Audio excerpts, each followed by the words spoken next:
CRC 89.1 Radio y Cadena Radial Costarricense no se hacen responsables por las opiniones emitidas en este programa.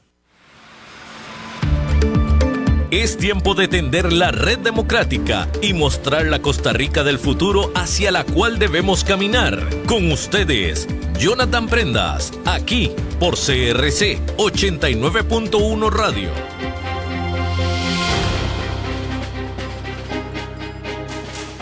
Saludos, ¿qué tal mis buenos amigos de Red Democrática? Cerramos una semana y un mes que ha demostrado traer pues una serie de emociones, altos y bajos, esperanzas y frustraciones y muchas cosas por solucionar, y eso es a lo que nos abocamos acá en Red Democrática todos los días de 10 a 11 de la mañana a la 89.1 FM. Jonathan Prendas les saluda, y pues también recordarles que estamos de manera simultánea en las plataformas digitales @CRC 89.1 Radio, @Jonathan Prendas, @Red Democrática, siempre tratando de traerles a ustedes pues luz de para dónde tenemos que caminar, qué es lo que está pasando en el país, cómo tenemos que entenderlo, porque en la posverdad en la que algunos dicen que ese es el término que estamos viviendo en este momento en las redes sociales, uno se encuentra de todo, desde igualémonos a políticas de otros países hasta recuperemos políticas ya pasadas, hasta ¿por qué no innovamos con? Y empieza una lista, digo yo, del niño, de deseos que uno dice, ¿será por ahí por donde tenemos que caminar? La visión del país para reconstruir social y colectivamente lo correcto para poder avanzar y heredarle a nuestros hijos y a nuestros nietos la mejor versión de la Costa Rica en la que ellos pueden vivir. ¿Será esa la manera correcta? Y hoy tenemos a un amigo de la casa, a una persona que tiene un prestigio por su profesión, por supuesto, por su sabiduría y por la forma en que dimensiona el país, porque queremos hablar de la forma más seria y también responsable sobre el tema de la inseguridad, punto de vista de qué hacemos con las personas que delinquen, que cruzan la raya, que cometen algún tipo de ilegalidad y que ponen en peligro la salud y la vida de terceros. Estamos hablando hoy con don Ewald Acuña, a quien le damos la muy cordial bienvenida. Gracias, don Jonathan. Buenos días. Don Ewald, cuando conversábamos para poder coordinar la visita suya acá al programa, hablábamos de un tema que se resume en mano dura. ¿Será necesario y será el tiempo en que Costa Rica tiene que apretar las clavijas, abandonar su posición tradicional y aquí entre comillas, respeto a los derechos humanos, donde todos tienen muchas bondades y muchas facilidades, sea lo que sea que haya hecho, pórtese bien o pórtese mal? ¿O ya tenemos que socar las clavijas y empezar a botar llaves para que no se vuelva a abrir esa posibilidad de enmienda ante una falta? Tenemos que ser más eficientes. A mí el concepto de mano dura no me gusta porque implica o conlleva disminución de garantías constitucionales, o bien una tesis que está muy de moda en El Salvador, en Colombia, en México, que es el derecho penal del enemigo. Dividamos a los ciudadanos en ciudadanos buenos, que tienen todas las garantías, y enemigos a los que les reducimos las garantías. El problema es que el ego nos mata y todos decimos, yo estoy del lado de los buenos. ¿Y cuál es el lado de los buenos? El lado de los buenos no se puede definir, pero sí es muy fácil definir que aquel que cometió una falta es enemigo y hay que tratarlo como un enemigo. Sí. Eso lo vimos en sus albores con el nazismo, cuando se usó el derecho penal para perseguir a todo aquel que pensara o fuera diferente al sistema. Entonces yo prefiero el concepto de eficiencia. Tenemos que mejorar y ser más eficientes en la prevención, en la sanción y en la rehabilitación. Son por lo menos los 3 elementos básicos. Si nos dedicamos a pensar que incrementar las penas, que eliminar el fin resocializador de la pena y simplemente encerremos a la gente en jaulas, lo que estamos creando es una bomba de tiempo que va a estallarnos dentro de unos años. Eso no soluciona el tema. La eficiencia es lo que sí. Cuando hablamos de eficiencia, don Ewald, entramos en una disyuntiva de confianza, porque estaríamos diciendo de que vamos a darle por confianza el beneficio de la duda para que sea más eficiente, y hablo del sistema. El sistema penal del país, del Poder Judicial y de la Policía Administrativa, la Policía Judicial, y todo ese ecosistema, todavía tiene la posibilidad de tener esa posibilidad de darle tiempo para que sea eficiente. Es que no es un tema de tiempo, es un tema de decisión. Ajá. A ver, la prevención del delito, que es acudir a las zonas criminógenas, acudir a la población joven, evitar que se involucren con los delitos. Hace ya algún tiempo estuvimos hablando del derecho penal juvenil, que ahí va incrementando si nadie habla de ese tema, salvo para decir barbaridades como que hay que sancionarlos como adultos. Bueno, perdiendo el norte de cuál es la razón de ser de la diferencia entre el penal de adultos y penal juvenil. La prevención es un tema que tiene que ocuparse necesaria e indispensablemente el Poder Ejecutivo. Uh-huh. Eso significa dotación de recursos en áreas como deporte, como cultura, como inversión educativa, lo que se llama inversión social, en las zonas de más alto riesgo criminógeno. Y ahí hay que buscar el auxilio y la ayuda de los criminólogos. Este país tiene muy buenos criminólogos, sí, y su uso es muy limitado, limitadísimo diría yo. Es como que no los quieren volver a ver para no sentirse confrontados con me está faltando todo esto y no estoy haciendo nada. Es que son muy críticos del sistema y la manera de corregir los sistemas es aceptando la crítica. Uh-huh. Luego, el sistema de sanción tiene que mejorar. A ver, no puede ser que los juicios estén tardando, los plazos que están tardando. La mora judicial en todas las áreas es una crisis, pero en materia penal aumenta la sensación, la percepción de inseguridad en el ciudadano. Si hoy mataron a una persona con la capacidad que tiene el organismo de investigación judicial para realizar la investigación técnico-científica, deberíamos estar pudiendo acudir a juicio o a una imposición de pena en un plazo de 1 año máximo. ¿Y por qué eso no se logra? Está hablando usted del tema de eficiencia, pero ¿cómo se materializa al oído de nuestra audiencia, don Ewald, esa ineficiencia? ¿Cuáles son las razones, las causas, esos detonantes de lentitud dentro de la institucionalidad? ¿Por qué se dura tanto? Porque el sistema se ha vuelto como un elefante, paquidérmico, muy lento, y se ha vuelto aceptado que sea lento.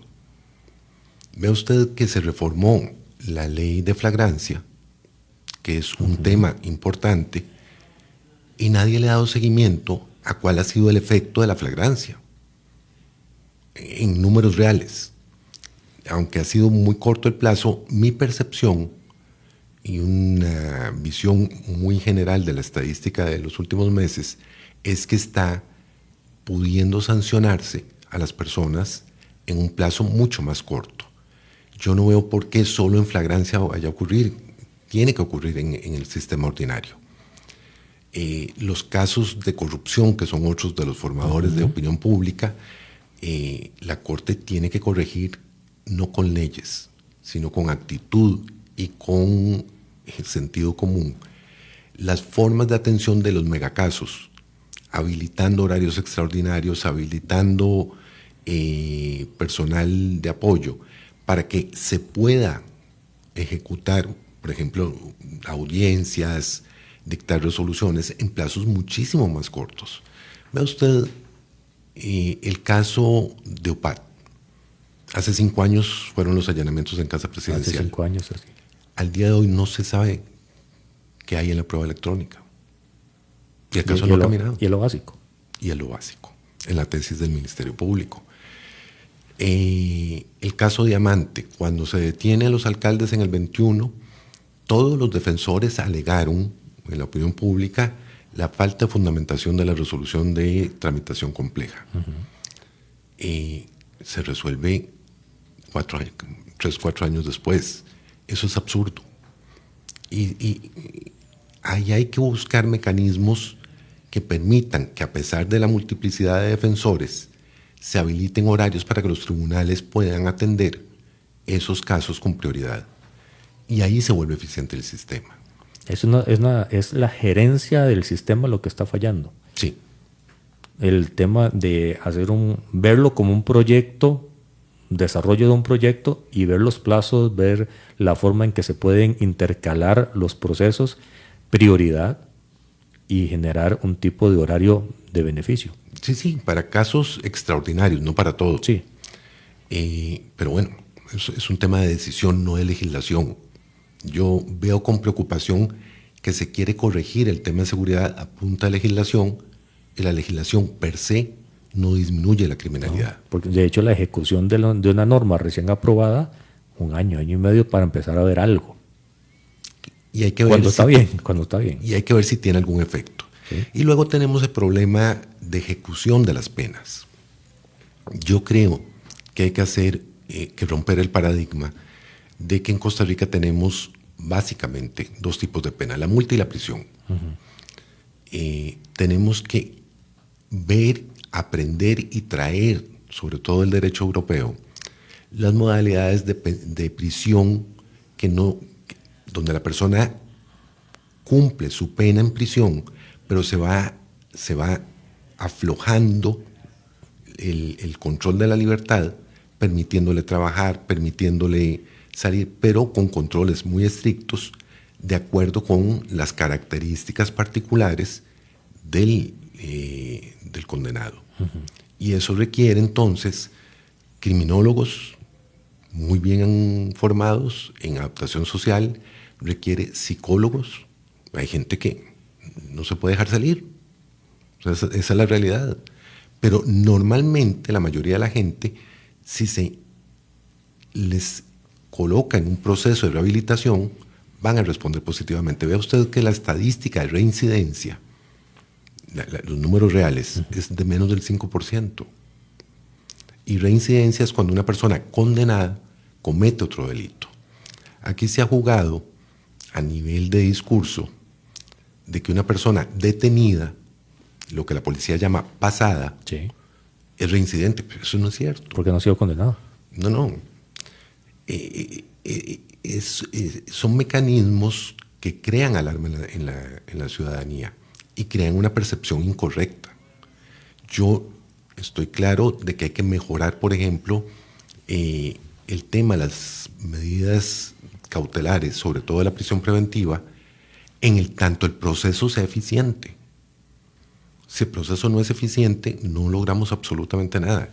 Con preocupación observo que, por ejemplo, hay un proyecto de ley que quiere ampliar la prescripción para los delitos de corrupción a 25 años. Suena lindísimo, pero cuando uno lo ve en frío y piensa que para el homicidio, que es el delito más grave, la prescripción es de 10 años, que se olvida que la prescripción es la sanción a la inoperancia del Estado en la persecución de los delitos.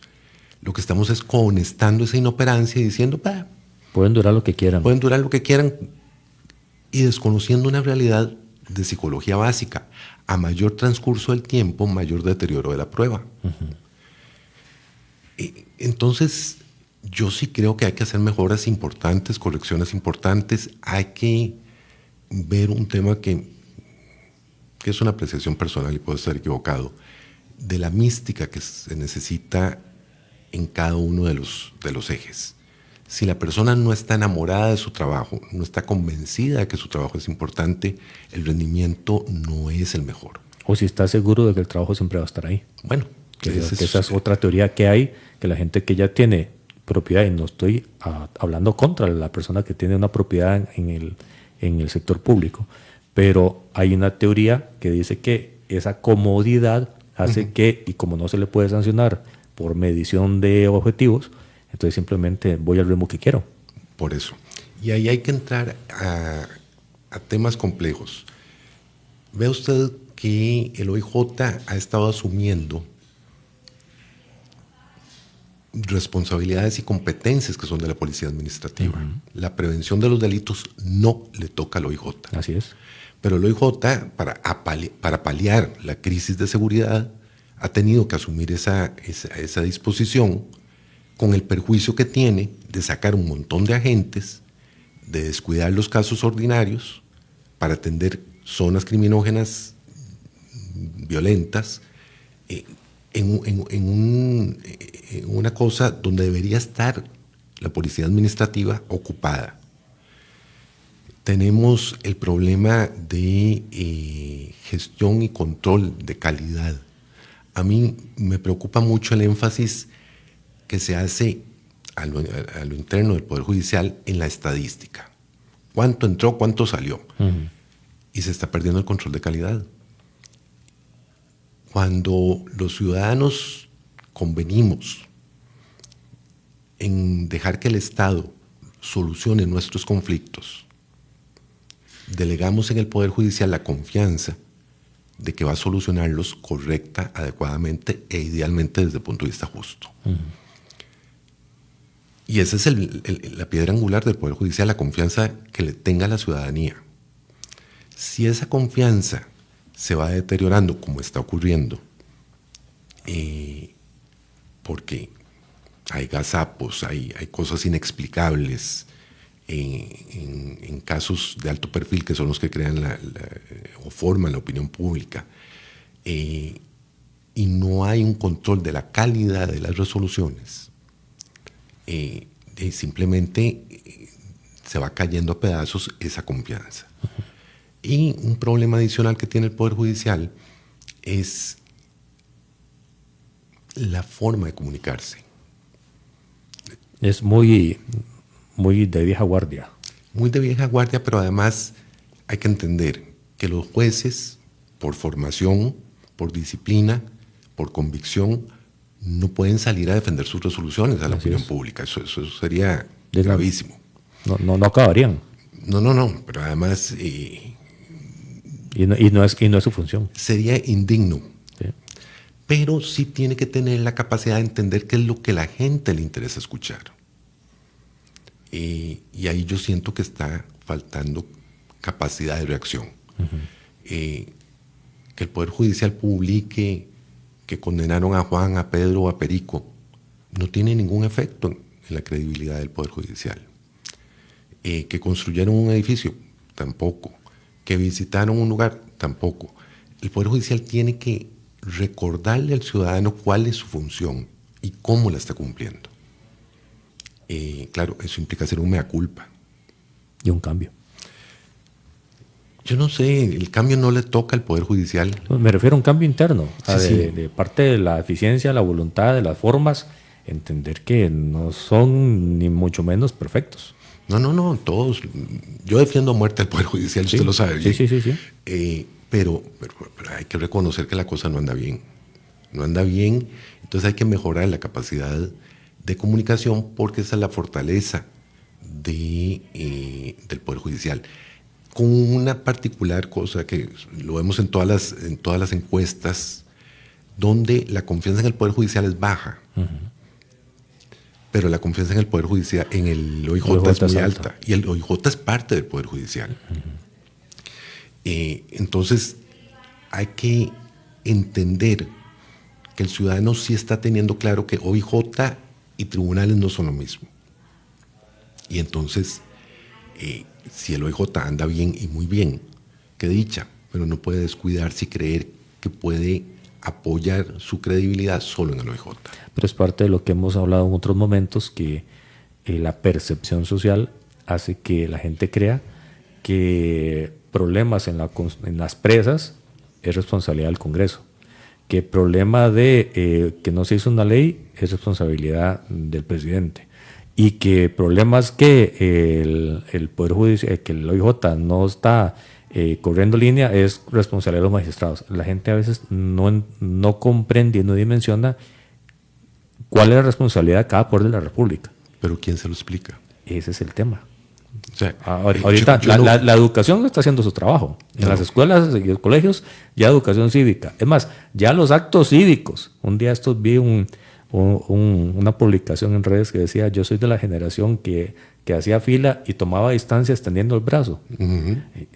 Yo no me acuerdo hace cuántos años dejaron de hacer un acto cívico para conmemorar algo importante, porque ya eso no se usa. Bueno, ahí hay un problema. Y partimos de ahí el tema. Hay un problema gravísimo en educación de formación. Sí. Pasamos de la formación a la deformación, por lo menos en mi opinión. La disciplina es necesaria, las virtudes humanas de respeto, de puntualidad, de decoro, son fundamentales. Y pareciera que todo eso se dejó en el cajón del olvido.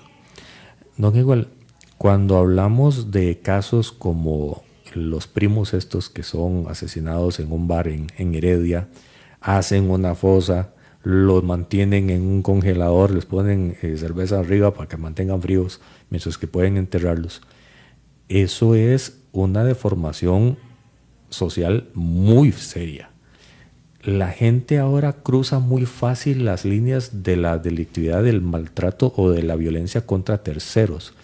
Eso se da porque saben que no va a pasar nada, porque hay gente que dice: no, por si no va a pasar nada. Si los agarran, igual ahorita están afuera. Esa sensación o percepción, más allá de si es cierto o no, hace que la gente cruce más fácil la línea de lo equivocado y de lo malo. Hay 3 razones, diría yo. En esta formación que debe recibir todo niño y adolescente, se nos ha olvidado como sociedad enseñarles que la libertad, el libre albedrío conlleva responsabilidad. Es decir, yo soy libre de tomar mis decisiones, pero también soy responsable de asumir las consecuencias. Esa parte de asumir las consecuencias ya no se habla, no se dice. Se dice lo bueno, pero no lo que duele. No, pero es que además a los muchachos se les habla de derechos y no de obligaciones. Son cosas difíciles de entender. Luego, la percepción incorrecta que tiene la ciudadanía es que toda persona detenida es puesta en libertad. Y aquí entra un problema de los medios de comunicación. Los medios de comunicación replican el mejor vocero que tiene el Poder Judicial, que es el OIJ. ¿Qué dice el OIJ? Detuvimos a Juan, a Pedro y a Perico por el delito de... En la psique colectiva queda la impresión de que todas esas personas efectivamente cometieron delitos y tienen que estar detenidos. Cuando un juez revisa las pruebas, porque el juez resuelve sobre la base de las pruebas y dice: esto no calza, no hay razones para detener, la gente se vuelve contra el Poder Judicial y dice: es una alcahuetería. El OIJ hace su trabajo y usted los deja libres. Exactamente. Porque no hay un contrapeso de ese vocero que tiene muy buena escucha, mientras que el Poder Judicial le cuesta explicar, y me parece que ahí tiene que hacerse un ejercicio de equilibrio en la comunicación del Poder Judicial.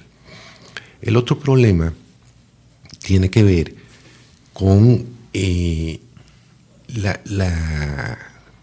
perversidad de ese acto. Ese acto fue absolutamente perverso, y perverso hay que recordar que es disfrutar hacer lo malo.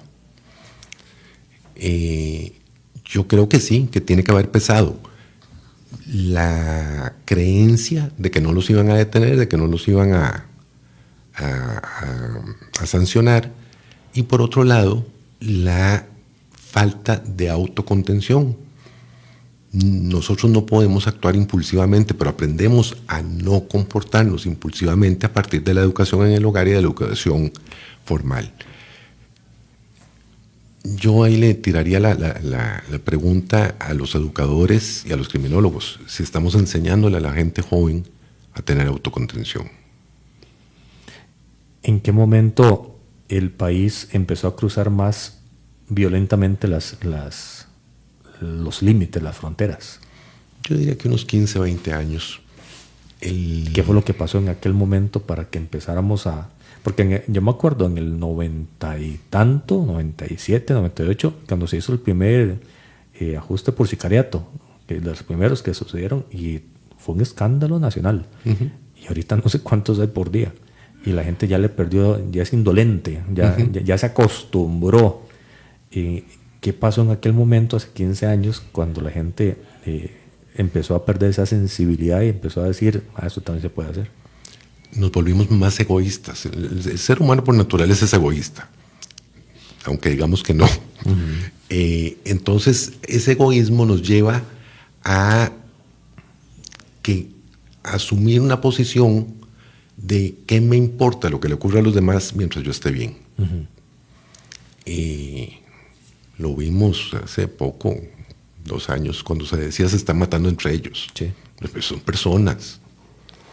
Lo vemos cuando se usa un concepto absolutamente errado de víctimas colaterales. ¿Cuál colateral? No estamos en una guerra, son víctimas inocentes. Entonces, ese deterioro de la conciencia de que vivimos en sociedad, con reglas en la sociedad, y pasamos a un individualismo y a un hedonismo muy marcados en la formación del ciudadano, nos provoca esta crisis que nos está reventando de frente, con el problema adicional del cambio de mecanismo de pago de los tráficos de droga. Uh-huh. Porque el tráfico de droga, durante la época en que controlaban las rutas, los colombianos pagaban en efectivo. Uh-huh. Entonces, en esa época, la puntería la teníamos puesta sobre el lavado de dinero. Cuando entran los mexicanos a controlar las rutas y pagan con producto, lo que estamos teniendo es una lucha de mercados. O sea, yo necesito vender para tener mi ganancia. Y entonces eso es lo que hacen las bandas estas. Pero el ataque al consumo, a la prevención del consumo, yo no la veo. No la veo por ninguna parte. Y no solo coincido con vos, sino que viendo comentarios ahorita en redes, en el programa, pareciera que hay grupos de la población que no le interesa el debido proceso, que no le interesa el derecho humano a usted es inocente hasta que se demuestre que usted es culpable, sino que simplemente por la sola sospecha, la señalización, que escuché a alguien decir que usted es malo, usted tiene que ir. Es más, hay que hacer un convenio con El Salvador para meter más gente allá en la cárcel de allá. Entonces, ese salto de la institucionalidad vista desde afuera, parece que la gente lo que quiere es simplemente que corten manos, que corten lo que sea para mantener a la gente quieta. Pero es que eso no, o sea, se ha hecho en otros países de Occidente y no ha funcionado. Uh-huh. O sea, no, el problema no está ahí. No, tenemos, insisto, mi concepto es eficiencia. Seamos eficientes en la prevención, seamos eficientes en la sanción y seamos eficientes en la ejecución. El tema es tomar la decisión de ser eficientes. La policía requiere recursos, el Poder Judicial tiene que volver a lo que tiene que hacer. Requiere tener prudencia en el sentido de que no es al Poder Judicial a quien le corresponde definir la política criminal. Uh-huh. La política criminal es cómo prevengo, qué sanciono, por qué lo sanciono, cómo lo sanciono y cómo ejecuto la sanción. Los diputados, no lo dudo que de buena fe, atienden esas gestiones, pero no necesariamente son correctas.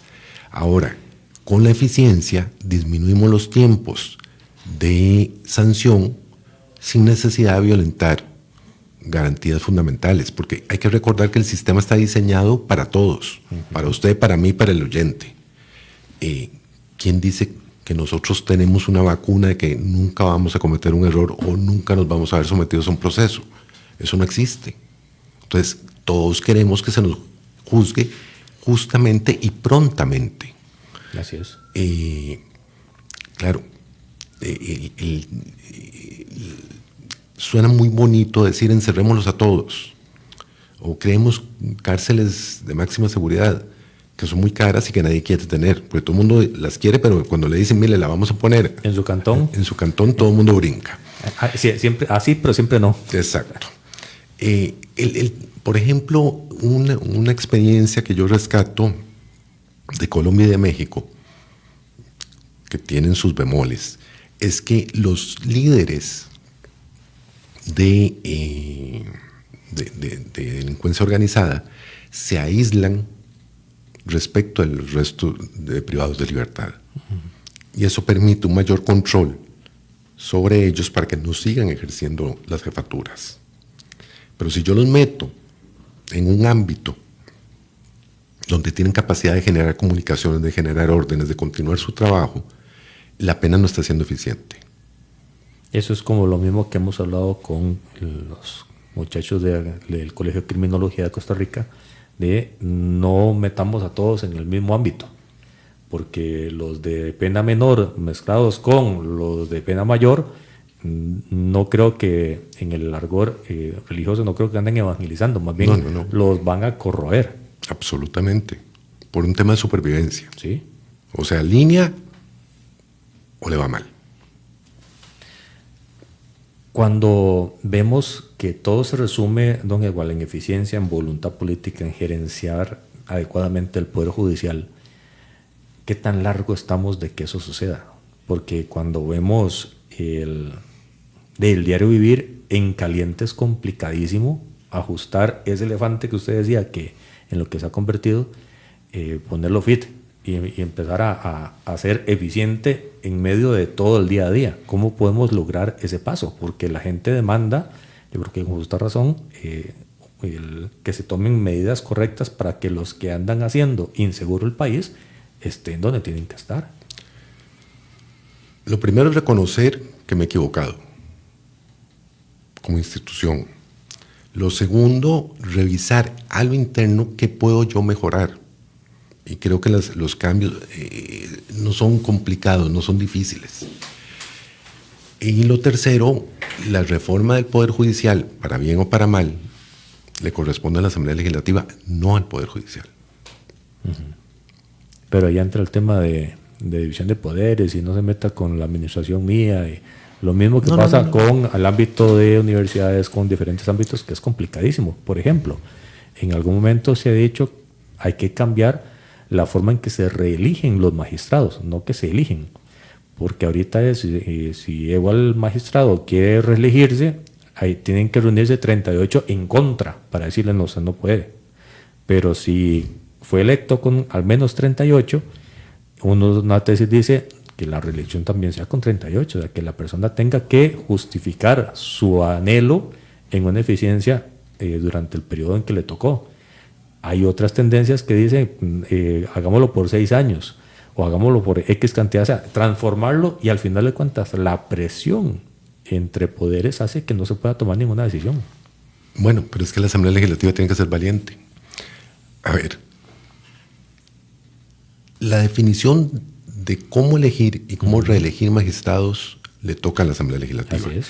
Siempre que respete la independencia. Eso significa que aunque el magistrado me caiga mal, si es buen magistrado, si es idóneo para el cargo, Así es. Tiene el derecho a continuar en el ejercicio del cargo. Que no se pasen facturas políticas. Exacto, que ya lo hemos visto. Sí. O sea, en Costa Rica Eso se da. hemos caído en ese circo. Sí. El otro tema tiene que ver con la tesis que manejo yo desde estudiante, no es nada de ahora, de que el magistrado se puede reelegir por una única vez. ¿Por qué? Bueno, porque estaría 16 años, la mitad de la vida profesional de cualquier persona, en el cargo. Es suficiente. Esa es mi opinión. Nada tiene que ver con la calidad humana y calidad profesional de los actuales magistrados. Eso Es diferente. Eso es en frío. Y el otro tema, la Asamblea Legislativa tiene que plantearse qué quiere como magistrados. ¿Quiere carreras académicas? ¿Quiere idoneidad? quiere carrera judicial, ¿qué quiere? Pero esa decisión es de la Asamblea Legislativa. Yo creo que es parte del problema en lo que ha entrado el país, que no hay una visión. No sabemos como país cuál es el siguiente paso y a dónde nos queremos ver en 10 años. Y estamos simplemente atajando los problemas o las decisiones conforme van llegando y sabiendo de que mañana viene otra decisión igual de pesada o más, y se toman decisiones sin ese grado de profundidad. Es que ha habido un problema de que están los políticos, con mayúscula, deben aprender a diferenciar de la emoción que puede llevar a error a la racionalización de la necesidad. Es decir, a ver, ¿qué es lo que quiero?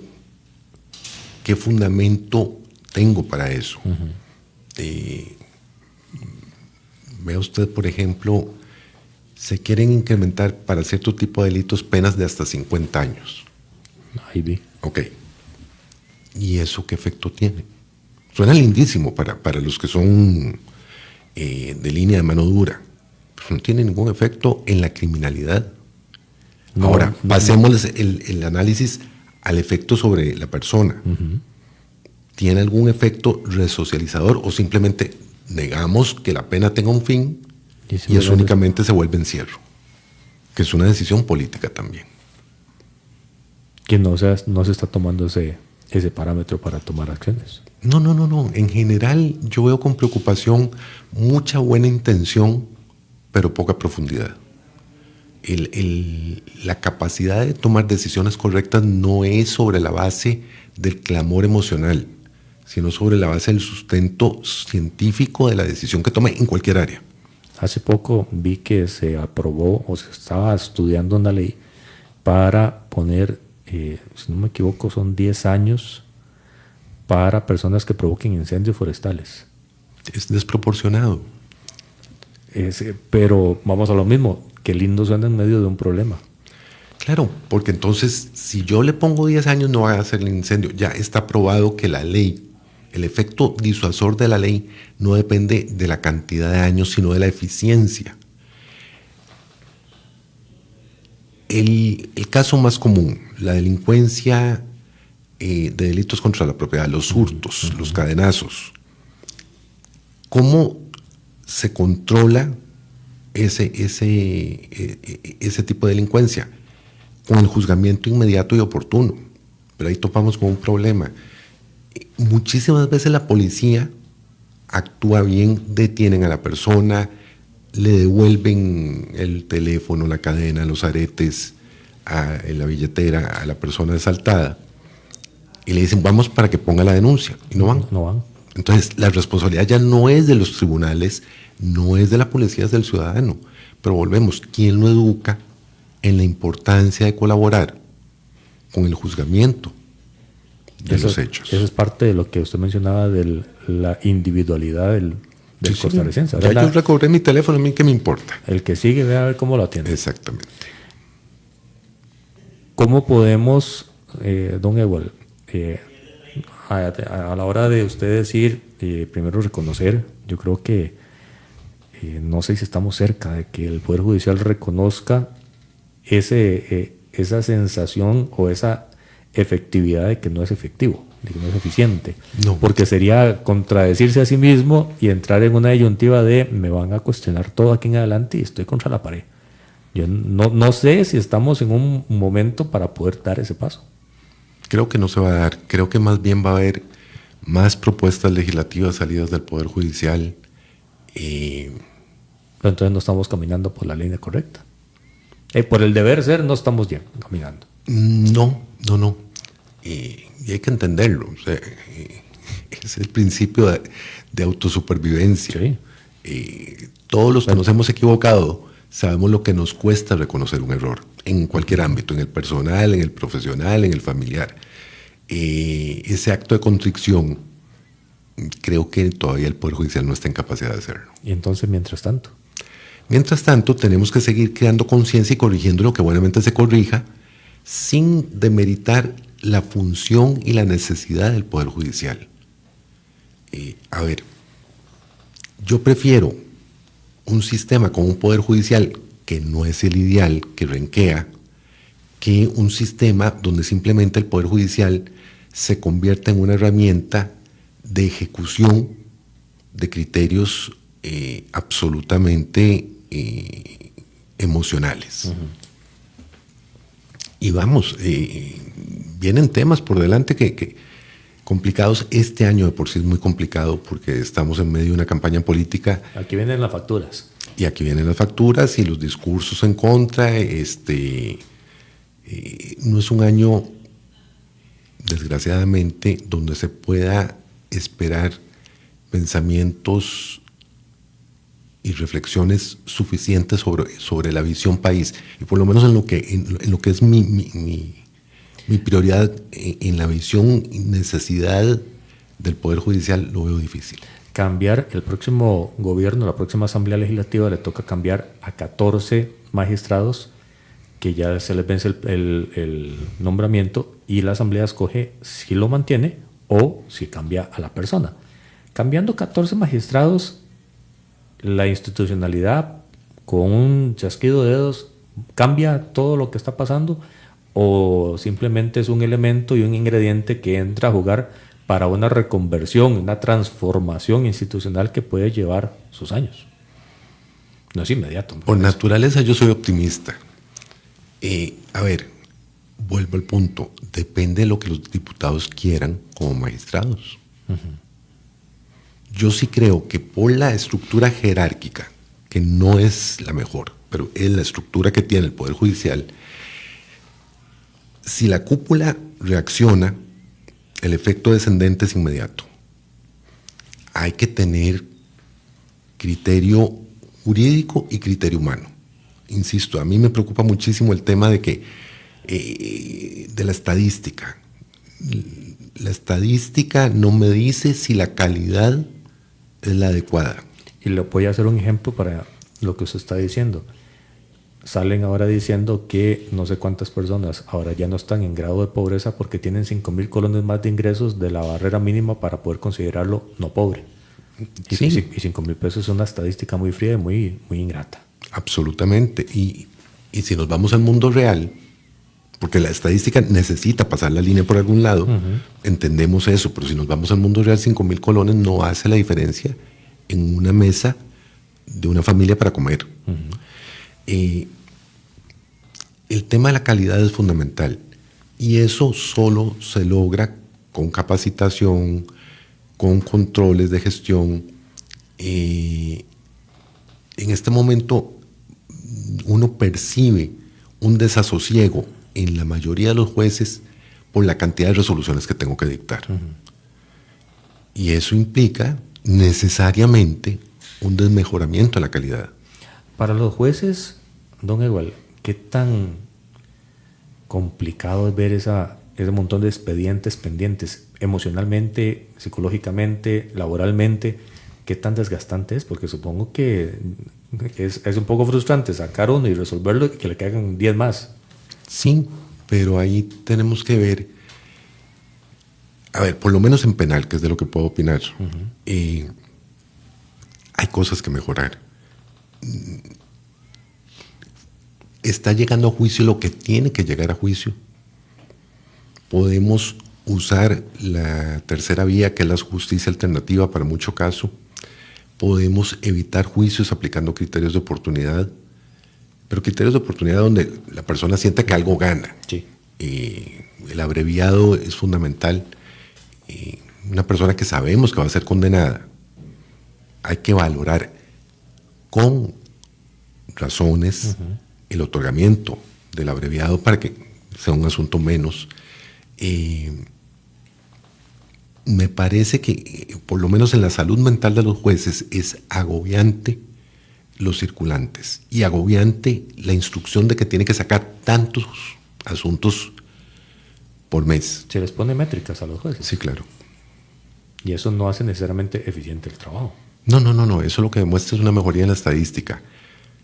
Yo tengo, de verdad, porque, a ver, en mi época que fui juez, la estadística la rendí bien. con todo y que tenía casos que eran, digamos, algo complejos. Pero tiene que ver con la sensación, no quiero referirme a casos concretos, pero de que en ese afán de quitarse expedientes, no necesariamente se está logrando el valor justicia. Y es que hay que recordar que el derecho es un medio para lograr la justicia, y la justicia depende del juez, estrictamente del juez, porque es un valor, y los valores solo los alcanzan las personas.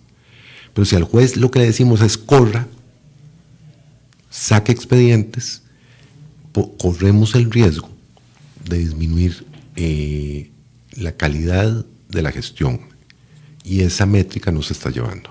¿La elección de jueces dentro del Poder Judicial es la correcta? ¿La forma en que se están eligiendo? En términos generales sí. En términos generales sí hay carrera judicial. Lo que no hay es, me parece, un adecuado estímulo al juez para estar actualizado. Y eso es fundamental. El derecho es una cosa viva que va caminando, que va mejorando. Entonces, hay que buscar los mecanismos que los tiene el Poder Judicial para mejorar la calidad de las resoluciones y para atender a los jueces como personas, no como máquinas resolutoras. ¿Qué es lo que está ahorita funcionando? Es un énfasis, desgraciadamente, que se está dando de la presión de la estadística para disminuir la mora. Pero entonces la mora significativamente no ha bajado. Y el clamor entre quienes tenemos que trabajar con el Poder Judicial es la preocupación de la calidad. ¿Se ocupan más jueces? ¿Sería importante destinar recursos para contratar más jueces y tener más manos viendo expedientes? En el mundo ideal sí. Lo que pasa es que hay una estadística del Estado de la Nación que demuestra que mayor cantidad de jueces menor capacidad resolutiva. ¿Por qué? Creo que hay falta de estímulo al juez. Hay un desasosiego con el tema de los salarios congelados. Entonces simplemente el juez está cumpliendo contra el reloj. O sea, entro a tal hora, salgo a tal hora y pare contar. ¿Y los equipos de los jueces, los equipos de trabajo? Mire, cuesta. Yo vengo saliendo de un juicio muy largo, donde yo tengo que reconocer la calidad de la jueza. Manejo un juicio estos largos, es tedioso, es cansado, pero que tiene tan buena empatía con su técnico, con su auxiliar, que lograba que trabajara fuera de horario aunque no le paguen las horas extra. Y volvemos al tema de la mística. Cuando yo amo mi trabajo, lo hago con cariño. ¿Los magistrados tienen esa misma visión de la milla extra? Creo que no. Hay sus excepciones.